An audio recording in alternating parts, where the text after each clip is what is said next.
Hey, how's it going, everyone? Just back again with another sequence video. This is in Psalms 18, 16 to 50.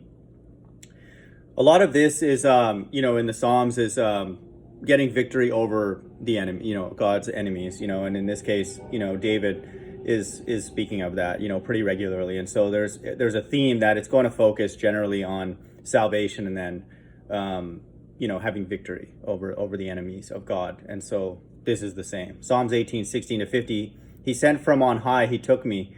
He drew me out of many waters. So this is salvation. Okay, and so he sent from on high. Okay, he took me, he drew me out of many waters. And this is a reference to the fact that God's elect will be in all nations. Read Jeremiah 31:8 as a good example. He rescued me from my strong enemy and from those who hated me, for they were too mighty for me. Okay, so God's elect are hated, by the entire world because they only trust in God exclusively. Okay, and then they have the ability and power to call on God, to bring his wrath onto the earth, because once they're taken away, the wrath begins.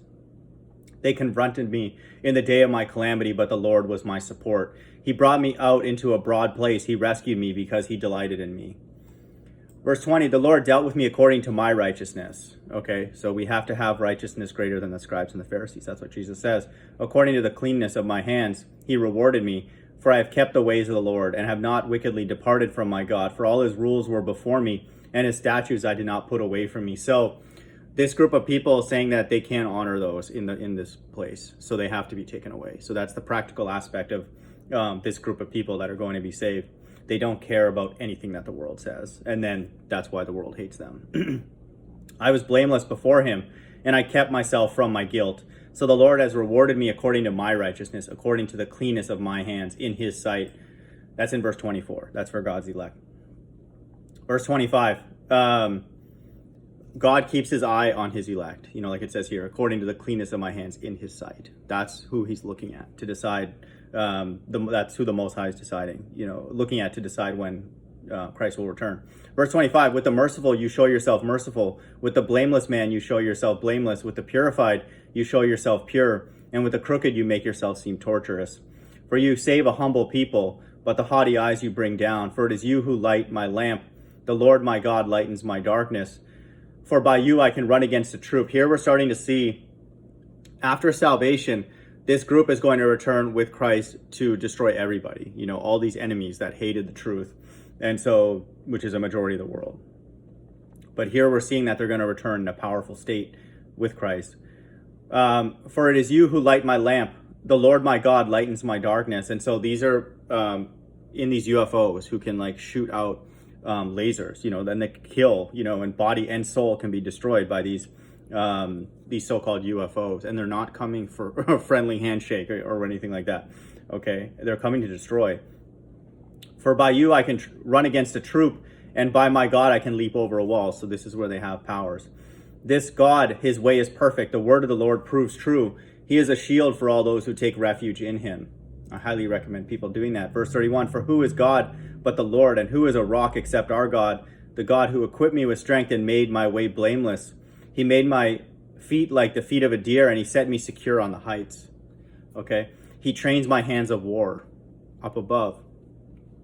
Okay, so that my arms can bend a bow of bronze. You have given me the shield of your salvation, and your right hand supported me, and which is God's entire right hand side, God's elect. And your right hand side, and your right hand supported me, and your gentleness made me great. You gave a wide place for my steps under me. Okay, so the enemies are going to be below them. And my feet did not slip. I pursued my enemies and overtook them and did not turn back until they were consumed. Okay, and so this is Christ returning with his elect to destroy body and soul of his entire left-hand side. I thrust them through so that they were not able to rise. They fell under my feet. Literal. Okay, majority of the Bible is literal. People are going to figure it out sooner or later. For you equipped me with strength for the battle. You made those who rise against me sink under me. So again, this entire battle is not fair, and it's UFO versus the earth, below. You made my enemies turn their backs to me, and those who hated me I destroyed. They cried for help, but there was none to save. They cried to the Lord, but he did not answer them. I beat them fine as dust before the wind. So they're just going to be evaporated, like poof. gone, you know, just like Lot's wife. When she looked back, she just turned into like a pillar of salt. Okay. I beat them fine as dust before the wind. I cast them out like the mire of the streets. You delivered me from strife with the people. You made me the head of the nations. People whom I had not known served me. This is now going to get references to the kingdom. As soon as they heard of me, they obeyed me. Foreigners came cringing to me.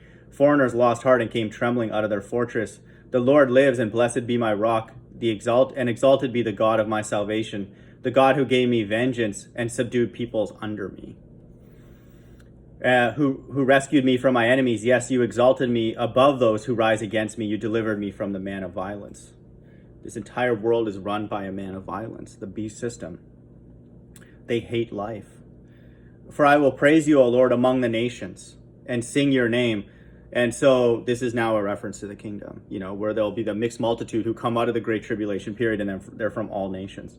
And sing to your name. Great salvation he brings to his king, and show steadfast love to his anointed, to David and his offspring forever. And so that's talking now about the kingdom, you know, and the structure and the hierarchy. But ultimately, the elect are going to be, like it says here, for I'll praise you, O Lord, among the nations. And so Christ will be the King of Kings. Hope everyone's doing well. Bye.